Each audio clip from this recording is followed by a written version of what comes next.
Kannada star hero Darshan తూగదీపను కట్టుదిట్టమైన భద్రత మధ్య బళ్ళారి జైలుకు తరలించారు. అభిమాని రేణుకాస్వామి హత్య కేసులో పరపన అగ్రహార కేంద్ర కారాగారంలో విచారణ ఖైదీగా ఉన్న దర్శన్కు జైల్లో రాచ మర్యాదలు లభిస్తున్నట్లు ఆరోపణలు వచ్చాయి.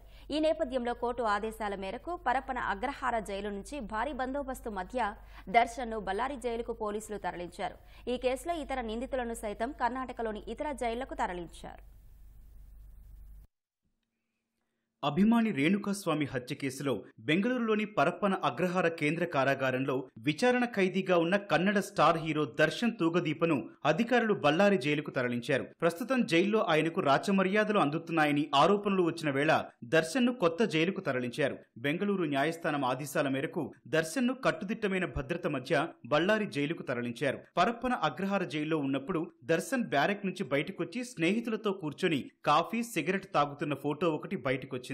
ఈ ఫోటోలో దర్శన్ తో కలిసి కూర్చొని కాఫీ తాగుతున్న వారిలో ఓ రౌడీ షీటర్ కూడా ఉన్నాడు. అంతేకాదు జైల్లో నుంచి ఓ వ్యక్తితో దర్శన్ వీడియో కాల్ మాట్లాడుతున్న 25 సెకండ్ల వీడియో కూడా సామాజిక మాధ్యమాల్లో చక్కర్లు కొట్టింది. దీంతో దర్శన్ కు జైల్లో రాచమర్యాదలు అందుతున్నాయని తీవ్ర విమర్శలొచ్చాయి. దీనిపై విచారణ జరిపిన బెంగళూరు కోర్టు దర్శన్ ను బళ్ళారి జైలుకు తరలించాలని ఆదేశాలు జారీ చేసింది. దర్శన్ ను భారీ బందోబస్తు మధ్య బళ్ళారి జైలుకు తరలించిన అధికారులు ఇదే కేసులో జైల్లో ఉన్న ఇతర నిందితులను సైతం కర్ణాటకలోని ఇతర జైళ్లకు తరలించారు.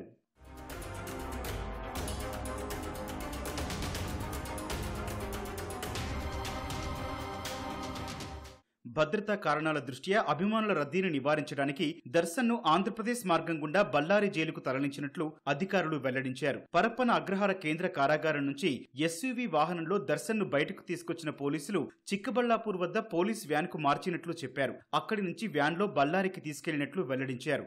జైలు నుంచి తరలించేటప్పుడు దర్శన్ నలుపు రంగు టీషర్ట్, నీలం రంగు జీన్స్ ప్యాంట్ ధరించినట్లు పోలీసులు చెప్పారు. ఒక వాటర్ బాటిల్, కొన్ని బట్టలను తనతో తీసుకెళ్లినట్లు చెప్పారు. దర్శన్ అతిథి పాత్రలో కనిపించిన 2017 కన్నడ చిత్రం చౌకాలోని కొన్ని సన్నివేశాలను బళ్ళారి జైల్లో చిత్రీకరించారు. నిజ జీవితంలో హత్య కేసులో నిందితుడిగా దర్శన్ అదే జైలుకు వెళ్లడం గమనార్హం.